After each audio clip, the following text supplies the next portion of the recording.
I want to talk this morning about the story of the woman of Shunem. Is everybody familiar with that story, the woman of Shunem? She doesn't have a recorded name that I know of. I would be the man of Gaffney.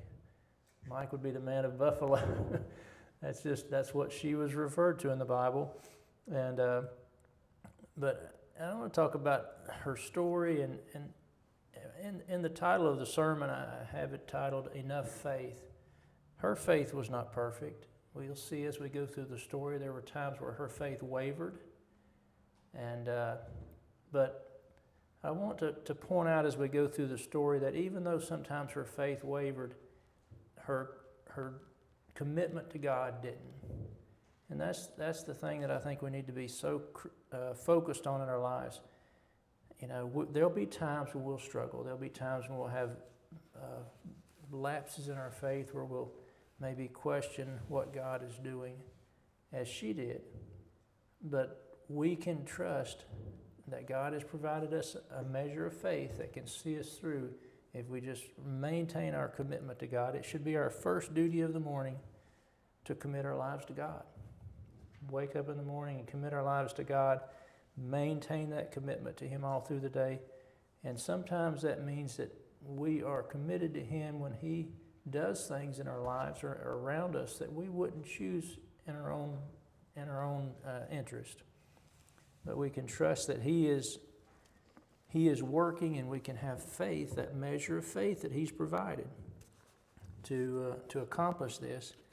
And so I want to start, before the story is in 2 Kings, but before we go there, I just wanted to start with a little brief explanation about the prophets. And let's go to Matthew 23:37.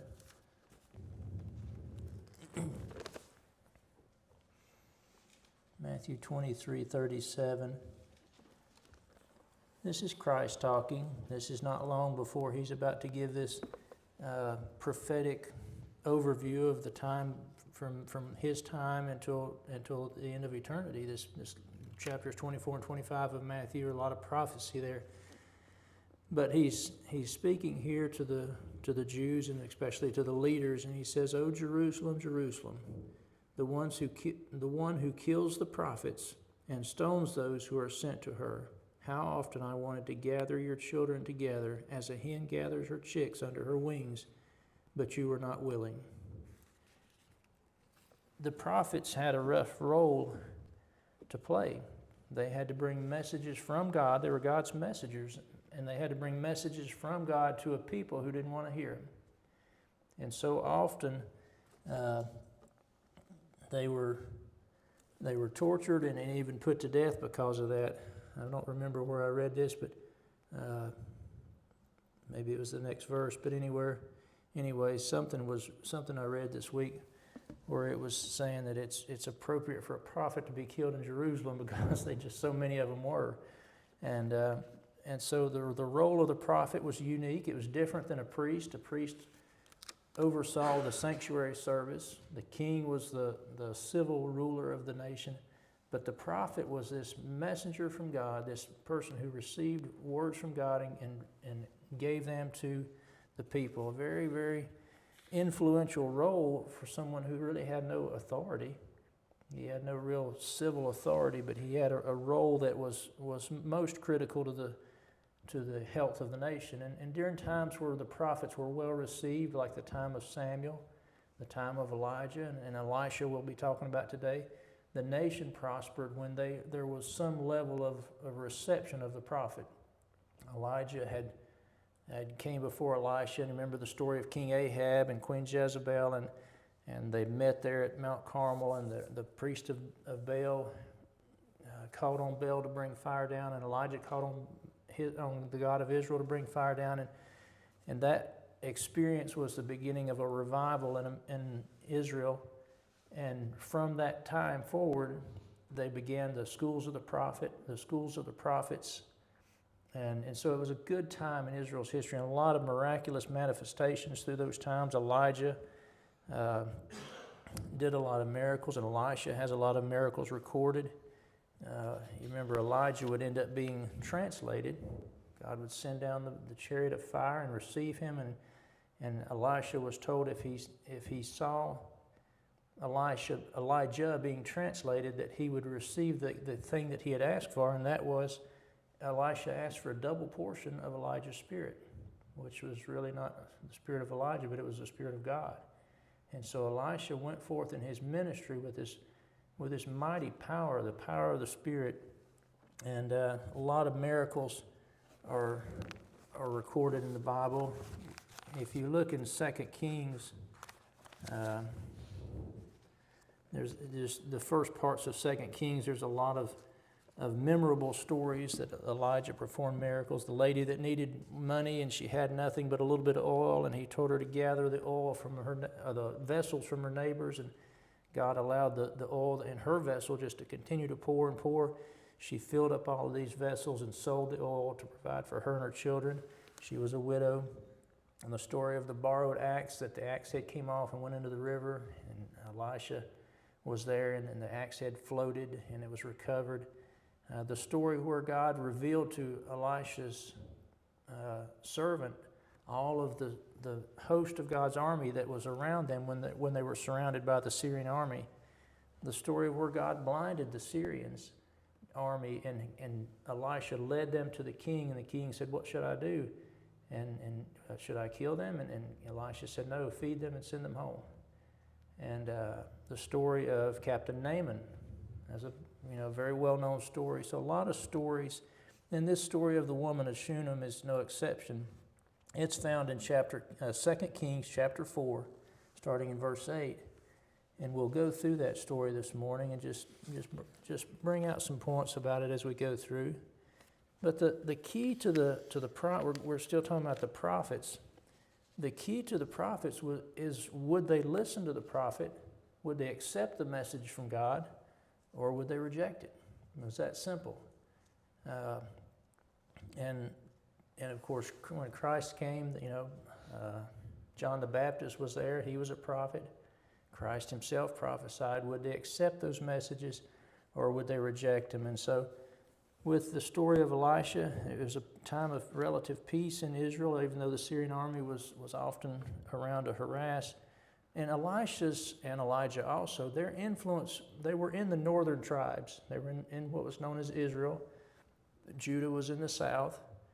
But they had a lot of influence. Their influence spread down. There's stories where their influence spread down into Judah, the land of Judah, as well as even a story where one of the Syrian kings sent to Elisha for prophetic understanding. And so their influence was really well known, maybe less known so much with their kings, but with the people.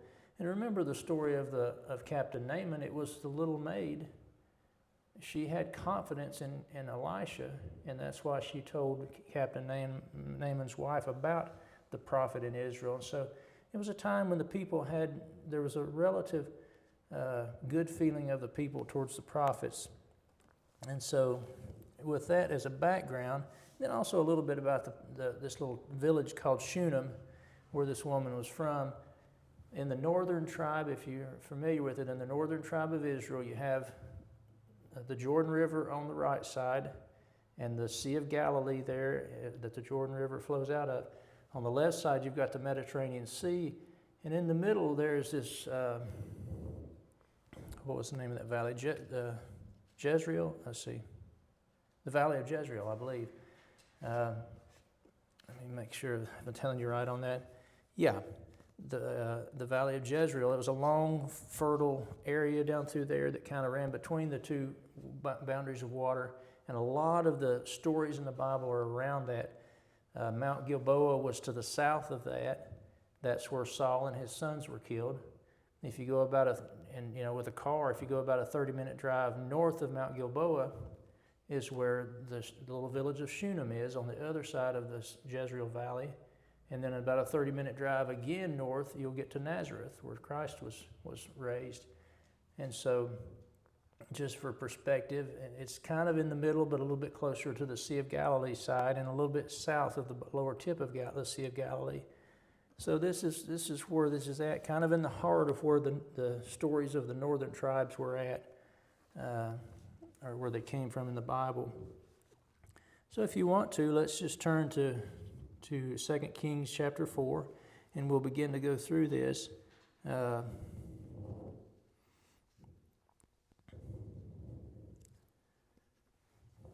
Sorry, it's picking up my breath a lot for some reason. I've got it too high, I think. But we'll talk about the faith of this lady and the times where it faltered. But again, we're going to talk about her commitment to God. 2 Kings chapter 4, verse 8. Now it happened one day that Elisha went to Shunem, and we've talked about the Shunem. You know, Elisha was always; these prophets were always traveling. They would keep going from town to town and visiting the people, encouraging and instructing the people. And so he was just on one of his normal rounds when he comes through Shunem, where there was a notable woman. Now, this is sometimes translated a rich woman, sometimes an influential woman. But this woman was for whatever reason, she had influence in that community and apparently had means, because she did have, I've wondered, were the means that she had, were they her husband's, or did she inherit? Why is it that those, normally in that society, the means would have been, associated with the husband. But for some reason, she is noted as having influence and means. But this woman of Shunem, a notable woman, and she persuaded Elisha, as he was making his rounds through Shunem, to, verse 8 still, to eat some food. So it was, as often as he passed by, he would turn in and eat some food. Verse 9, and she said to her husband, Look now, I know that this is a holy man of God. Now, this is the only place in the Bible where it calls the prophets a holy man. And remember, these prophets were the go-between between God and the people. And so her feelings towards Elisha would have mirrored her feelings towards God. This was her connection with God. And so she had a certain amount of reverence for this prophet. And so she said, this is a holy man of God who passes by us regularly. Please let us make a small upper room on the wall, and let us put a bed for him there, and a table and a chair and a lampstand. So it will be whenever he comes to us, he can turn in there. And many of you remember, I spent about a year in Charleston many years back, and I spent about 6 months in Raleigh here not long ago. When you're away from home, one of the most critical things is, where do you stay? I mean, are your accommodations nice? And so here, Elisha was constantly on his feet, on the go, going from place to place to visit. And so here, she had the thought and the care and the commitment to say, let's make a place to make his situation better. And I think that's very telling of her heart. She was someone who thought about the needs of others, who saw a need and sought to provide for that. And also, I think it speaks to her commitment to God. This was the man of God, holy man of God, she said. And so her commitment to God and to this prophet of God's made her want to do this thing, to lighten his load. You don't have to be the prophet to help in the prophetic work. There were a lot of people that supported the prophets through the years, and that was also a big part of the prophetic work. And so she was aiding in the work of the prophet in what she was doing here. So verse 11, and it happened one day that he came there, and he turned into the upper room and lay down there. Then he said to Gehazi, his servant, you remember Elisha had been Elijah's servant, and so now he had a servant, Gehazi, who traveled with him, who was his right-hand person. And Gehazi turned out to have some issues that came to light during the story of Captain Naaman. But at this point, he was Elisha's servant. he said to Gehazi, his servant, call the Shunammite woman. When he had called her, she stood before him, and he said to him, Say now to her, Look, you have been concerned for us with all this care. What can I do for you? Do you want me to speak on your behalf to the king or to the commander of the army? So she answered, I dwell among my own people. And so what she's basically saying here is she has a home, she has land amongst her people, she has all she needs, she's satisfied. She needs nothing. She is, I'm sure, thankful for his offer, but she's saying, I really don't need anything. This time of year, that's the toughest person to shop for Christmas for, is the person that doesn't need anything. I mean, what do you get for a person who doesn't need anything? And she was in that situation, but she did have something that she wanted. And so we continue reading verse 14. And so he said, What then is to be done for her? And Gehazi answered, Actually, she has no son, and her husband is old. So he said, Call her. So she had went away. They had talked about this some more, and he calls her back. When he had called her, she stood in the doorway.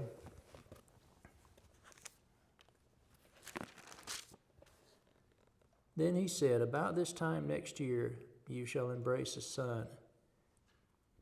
And so you can imagine this is a person who not everybody, but most people want to have children. It's a desire of most people to have children, and she had not been afforded the blessing or the gift of children. And I think it's very telling that she was content with that. She was committed to God. She was committed to the prophet of God, even though this one gift that might have been the greatest desire of women of that culture, and maybe this culture too, but certainly in that culture where children were considered a blessing and where your lineage was so important. And also, this was a time when they didn't have Social Security and Medicare.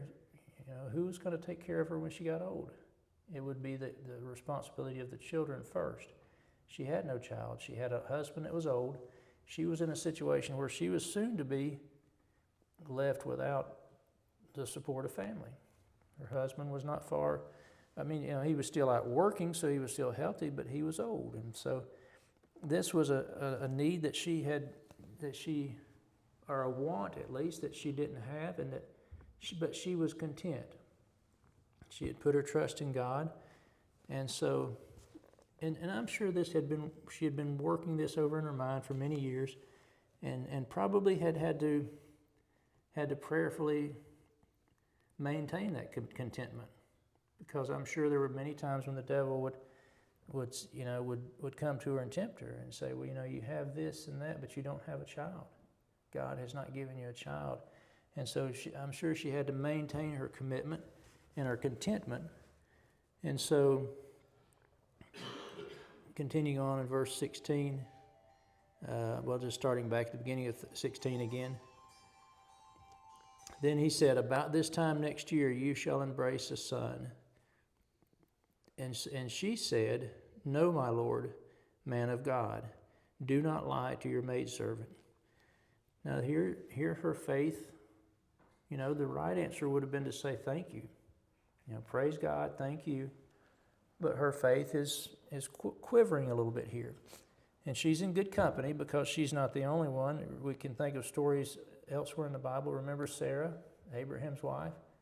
When she was told that she overheard that she was going to have a son, she laughed. And her son ended up being named after that experience, Isaac means she laughs, or something like that. Laughter, I can't remember exactly what that was, but the story of Elizabeth, the story of Mary, the mother of Jesus. When the angel told her she was going to have a son, she said, well, how can that be? I've never been with a man. And he explained it to Mary, and then Mary said, well, be it as you say. She accepted it, but she needed explanation. But this woman, with Mary, was a little different. She was a young woman. She was still of childbearing age. This woman, she was, but her husband was old and not necessarily still able to bear a son or a child. And so her faith wavered, and you can also hear a little bit of don't get my hopes up.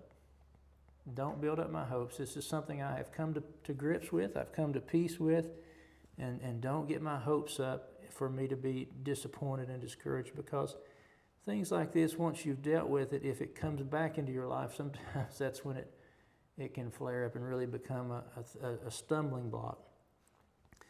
But it says in verse 17, but the woman conceived and bore a son when the appointed time had come, and of which Elijah had told her. And the child grew. And you can just imagine, there's always joy with a new child, but this child would have been special. This was a child much like as when John the Baptist's parents were raising him, when Mary was raising Jesus, when Sarah was raising Isaac. This was special. This was a miraculous child that came from God. And so there must have been even added joy for her in seeing this child grow. And the child grew, it says in verse 18, now it happened one day that he went out to his father with the reapers, agricultural society. Remember this giant valley that they were nestled near? There would have been a lot of agriculture going on, and his father was reaping or harvesting their grain. And he said to his father, my head, my head. So he said to his servant, carry him to his mother. Now, what would you think? What those of you with medical background or knowledge, what do you think when he says my head, my head? What would the first thing that would pop into your mind? Heat stroke or something like that. Heat. My first thought was a fever. There's no headache like a fever headache. It is when you get a really high fever, your head just pounds, and so, that would be my first thought. I don't know. We don't. All we know is that he cried out that his head was hurting, and with a young child, certainly fever would be something to be concerned about. So he said to the servant, carry him to his mother. When he had taken him, lost my place. When he had taken him and brought him to his mother, he sat on her knee until noon, and then died. And now this is where all of that joy, because of the abundance of joy, you would have the abundance of heartache. This would have literally broken her heart. And this child would have been her, as the old saying is, her pride and her joy. And so he's dead now. And she went out. Here is a test of her faith, even greater test than before, in believing that she would have a son. Now what? Now would she trust in God? Now would she stay committed to God? Now would she turn her back on God and say, I can't believe that you've allowed this to happen to me? Or would she remain true to him? Continuing on in verse 21, and she went up and laid him on the bed of the man of God, shut the door upon him, and went out. And so, to me, this is symbolic. She could have laid him in her bed, in his bed. She could have been preparing for a burial, but to me, and maybe I'm interpreting too much here, but to me, this is her saying, I'm not ready to give up on this child. She's not taking him to God, but she's taking him to God's representative. To her, the prophet was the representative of God. So she's taking this child to God. And so she is essentially saying, I'm not going to give up on this child. I'm not ready to a word I can't think of. I'm not ready to when a team is about to lose and they concede. I'm not ready to concede this child to death. I'm gonna continue to seek God's help with this. And she went up and laid him on the bed of the man of God and shut the door and went out. Verse 22. Then she called to her husband and said, please send me one of the young men and one of the donkeys, that I may run to the man of God and come back. So he said, why are you going to him today? It is neither the new moon nor the Sabbath. And she said, it is well. And so there's a little bit here that we can learn about their relationship. Of course, it would have been normal for on a Sabbath or on one of the new moon festivals for her to go and present offerings to the prophet, to the man of God. It would have been normal for her to go to worship there. But there was something out of the ordinary here, and she didn't want her husband to know about the son at this time. She was not ready to tell everyone that my son's dead. And it says something about her husband that all she had to say was, it's well, it's okay, don't worry about it, everything's all right. And so he sends her the donkey and the servant. Then she saddled a donkey and said to the servant, drive and go forward, do not slacken the pace. Do not slacken the pace for me unless I tell you to. So this man, the servant, was probably a young man in his early prime, and likely he could have rode the horse much faster than she could have at her. She was not old, but she was not young either. She's saying, don't slow down, just keep pushing. If I can't keep up, I'll tell you. She was desperate to get to what she saw as the representative of God. She was taking her problem to God as fast as she could in reaching out to his prophet.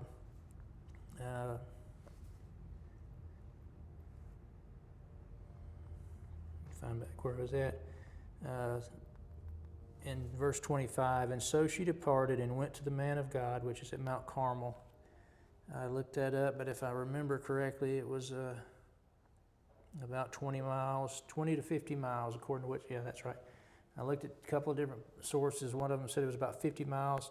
One of them said about 20, whatever the distance was. It would have been a doable thing in a day with a horse or a donkey at a fast pace.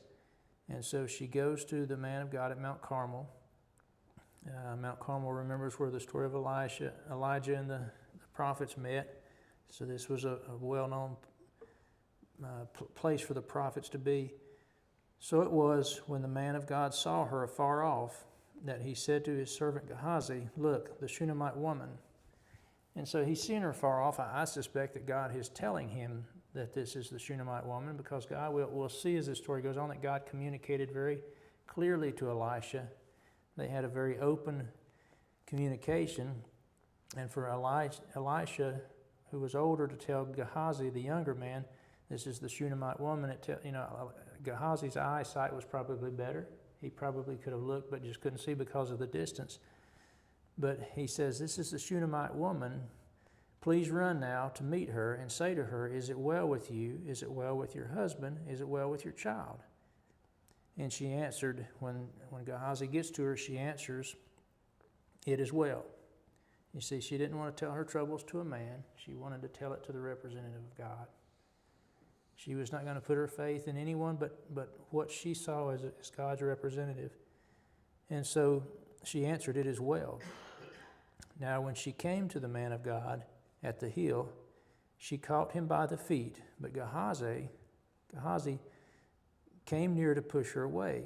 But the man of God said, let her alone, for her soul is in deep distress, and the Lord has hidden it from me and has not told me. He acts like this is an odd situation. Normally God would have told him, right? If you remember the story of where the Syrian king was asking his soldiers, why is it that the Israelite king knows every move I make?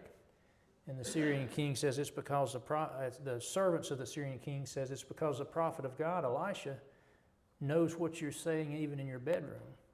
Elisha was used to God revealing things that he needed to know to him. Another story where I won't get into that story. There's a lot of stories that indicate in the brief part here in 2 Kings that Elisha had a very clear line of communication with God, but he was not sure, but he thought it was odd that God was not revealing to him what the problem was here. And so he said that the Lord has hidden it, has not told me, has hidden it from me and not told me. Now in verse 28, so she said, Did I ask a son of my Lord? Did I not say, do not deceive me? Now, this is just we've all done this. We've all been in this place. We've all pitched our fit to God. We've all said to God, why are you doing this to me? And as God's representative, she's doing that. She's saying to the prophet Elisha, I said don't deceive me. I was okay without the son. But now that you gave him to me, don't take him back. What are you doing? And she was just pitching a little fit here. And we can understand that. We can all, I think anyone who's had any experience with God can relate to this. We cry out, we lash out to God. The thing that brings us confidence here is, two things. One is, even though she's lashing out to God, she's coming to him. She may be coming to him in frustration, but she is coming to God. The second thing is God is patient, and he meets her where she's at. Her faith, she had faith in God. She had enough faith. She didn't have complete confidence. The right answer here would be to say, the Lord giveth and the Lord taketh away. Blessed be the name of the Lord. It's okay to ask for God to restore the life of her son, but not to lash out at God like this. And so, but God takes her where she's at, meets her where she's at, accepts her situation, accepts the grief that she's in, and is forgiving and patient. And so, did I not say, do not deceive me? Then, this is Elisha, then he said to Gehazi, get yourself ready and take my staff in your hand and be on your way. If you meet anyone, do not greet him. If anyone greets you, do not answer him, but lay my staff on the face of the child. And so he's saying to Gehazi, get there as quick as possible, don't slow down for anything, and lay my staff on this boy. Now, we're going to see Elisha's faith now being tested, and also those around him. Gehazi's faith, the faith of the Shunammite woman. Elisha must have felt that this was the right solution. And so he sends Gehazi to lay his staff on the face of the child. I wondered if this was, Elisha, when he saw Elijah being translated, he got his mantle, his cloak, and he comes back to the Jordan River just as Elijah had parted the Jordan River on their way. Elisha comes back and parts the river, and the students at the school of the prophets see this, and they say that the spirit of Elijah is resting on Elisha. I wonder if he got his staff too. The staff was a big thing to them. Moses had that staff that Aaron used for all kind of uses, and the staff ended up being in the sanctuary, in the mercy seat. I couldn't think of it. In the mercy seat you have the manna, the Aaron staff that budded. In other words, it still had life in it, and the tables of the law. And so, the staff was important. Maybe this was Elijah's staff. I don't know. But whatever the case, it was Elisha's staff, and he gives it to Gehazi, symbolizing, you're taking my staff, my power, and you're going to put it on the face of this child. And so they would all hope that this would bring about the miracle they wanted. But that wasn't good enough for the mother. Again, she wasn't trusting Gehazi. She was trusting God and his representative in her eyes. Verse 30 says, and the mother of the child said, as the Lord lives and as your soul lives, I will not leave you. So he arose and followed her. In other words, she's saying, I'm not leaving unless you're going with me. She wanted God's representative to be there. She was putting this in the hands of God and his representative, and she wanted him to be there. And so, therefore he went back to, verse 31. Now Gehazi went on ahead of them and laid the staff on the face of the child, but there was neither voice nor hearing. Therefore he went back to meet them. He was making better time than they were, and told him, saying, the child is not awakened. And so, in my mind, if I were Elisha, my heart would kind of flutter a little bit and say, uh-oh, that didn't work. What's going on here? I thought that was the right thing, but it didn't work. So was his faith shaken any here? We don't know. It doesn't give us a lot of indication. But he continues on. Verse 32, when Elisha came to the house, there was the child lying dead on his bed. He went in thereof, therefore, shut the door behind the two of them, and prayed to the Lord. And he went up and lay on the child, and put his mouth on his mouth, and his eyes on his eyes, and his hands on his hands, and he stretched himself out on the child, and the flesh of the child became warm. But the child's still not cognizant. And it infers. So he returned and walked back and forth in the house, and again went up. So here Elisha's, remember the story of Elijah when he was on Mount Carmel. He had to go pray for rain after this giant display of God's power, with the fire coming down from heaven, consuming the altar and the wood and the water and everything. But he still then had to go out and pray for rain, and it didn't come immediately. His faith was tested. I believe it was 7 times. He sent someone to look at the sky to see if rain was coming, and he would come back and pray again. So Elisha, here now the second time, he stretched himself out on the child again in verse 35, and the child sneezed 7 times, and the child opened his eyes. Now we know that in the Bible 7 is a number of perfection. Maybe this is just indicating that, sneezing means there's air in the lungs. There's life. The breath of life is there. Maybe it's just that. Maybe it's more complicated. We can ask God that when we get to heaven. But why did the child sneeze 7 times? But it records that he did. And he called Gehazi and said, "Call the Shunammite woman." So he called her, and when she came into him, he said, "Pick up your son."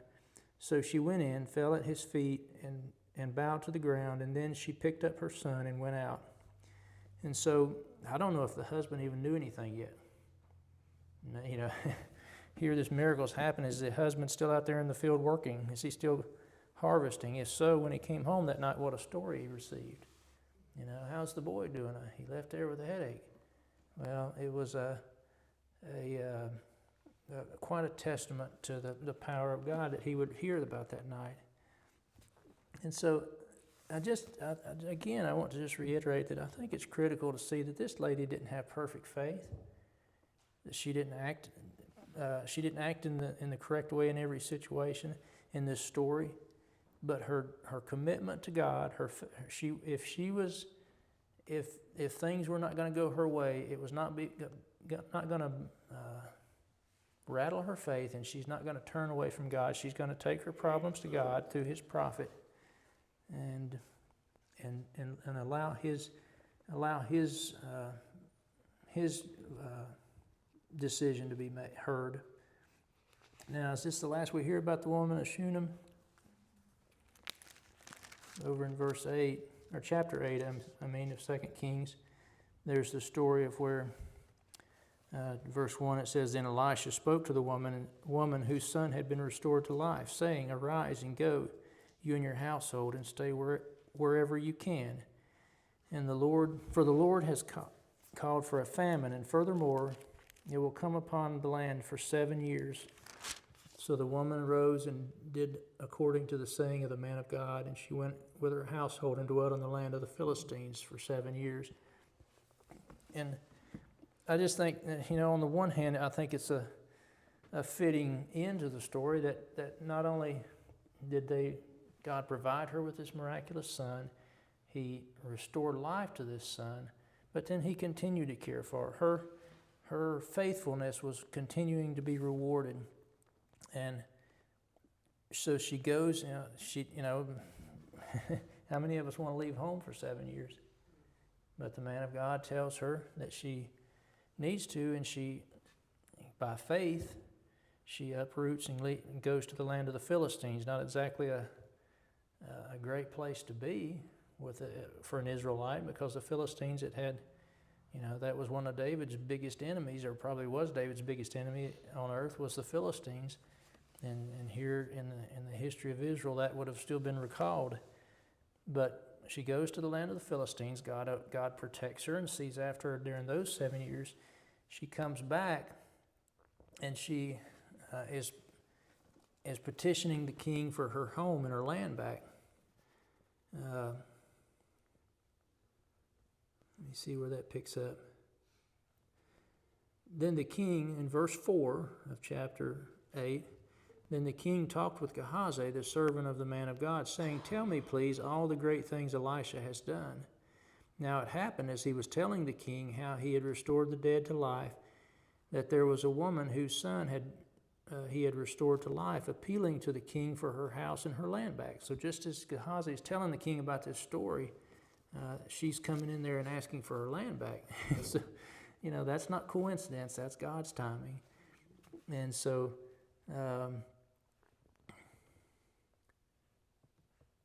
Gehazi said, "So my lord, O king, this is the woman, and this is her son, whom Elisha restored to life." In verse 6, and when the king asked the woman, she told him. In other words, the king asked for confirmation. Yeah, I'm the woman. This is all true. So the king appointed a certain officer for her, saying, "Restore all things that was hers, and all the proceeds of her fields from the day she left the land until now." And so she not only gets her home back, but she gets the profit that land had made during those 7 years she was gone. She wasn't there working it, but she received the benefit of her land. When God takes care of you, He takes good care of you. I mean, it's quite a story. And I want to reiterate, this woman, we don't have to be perfect. We don't have to. God has allowed for us to obtain a likeness to His character. But in the process of our salvation, He works with us. He meets us where we're at. He grows our faith. Her faith was being built and grown. With each of these stories, she would come away from that story. We read about it in a few minutes. She lived it. And she comes away from each experience with a greater commitment to God, a greater degree of faith, that little measure of faith that Mike read about in the scripture reading that God's given to each. He was growing her faith. And then we hope, and I would imagine that her son, maybe not, but her son, hopefully his faith was built. But even if that didn't translate into her lineage, her story has built the faith of people ever since. When people would read these stories, their faith is strengthened. And so I just encourage you to be easy on yourself. We all go through times when we question God or where we become angry with God, but He's working with us, and He is the author and the finisher of our faith.